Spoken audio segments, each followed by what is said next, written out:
folks, Daily Landsblog for the 29th of December 2019. And look who's here. Nephew Jake Gottlieb. How are you?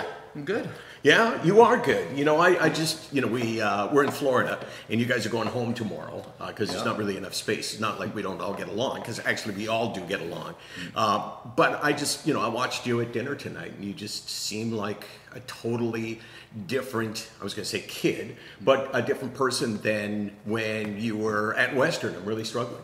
Yeah, it's about liking the program I'm in now. Now I'm on a good track, I think. I've kind of gotten like the medication down, and yeah, it's a good track. So, you know, like the significance of that to me, besides the fact that, you know, you're my nephew and I love you, is the fact that you represent for, how old were you when you first really started to struggle, when you were at Western? 20? 16, I think. 16. Yeah. You weren't 16 at Western, just so you know. You're not that smart, okay? But you were 17. Okay, yeah. But you were at Western and you were really struggling, and now here you are, not that many years later, and you're doing really well. And what do you think? What do you think did it for you? And I don't mean specifically, but what's the lesson that you think you have for somebody who, and you know, more than likely somebody who's watching this, it would be their kid who might be like Jake? I would say it's you gotta, like, it takes a while, but you gotta find what you like to do, and you gotta work for it. Like, I still have a lot of work and stuff, and it gets hard sometimes, but at least I'm doing stuff where I find it interesting.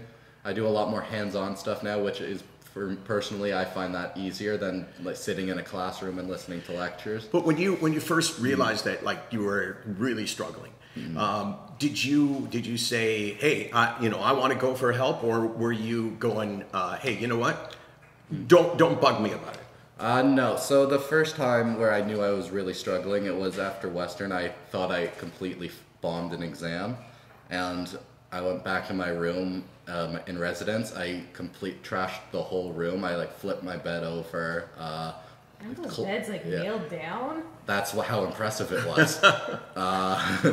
I did that. I took all my clothes and I had bins under my bed. I threw them. It was a mess. Was that the bottom for you? That was the bottom, because that was the first time I made an attempt on my life, and right afterwards I called home and I said I need to see it. I need to see someone, and that was kind of the wake up call. Yeah, just so you know, if every time I failed an exam I would have turned over my room, my whole house would have been destroyed at the time, because I failed a lot of exams. But you know, like I just think that story is just it's so basic, right? You know, like a lot of people struggle like you struggled. I don't mean a lot of people, like everyone. I don't believe that everybody goes through something, but you know, like your story is not that unusual. And you were like really struggling badly, and here you are, you know, feeling good, looking good. You got a bounce in your step, and that's the lesson that I think that you teach us all. Way to go, man! Thank you. That's nephew Jake doing really well. This is SickNotWeak.com. 24 hours a day. How many days a year? 364. 364. I would have slapped you so hard if you weren't right on that one.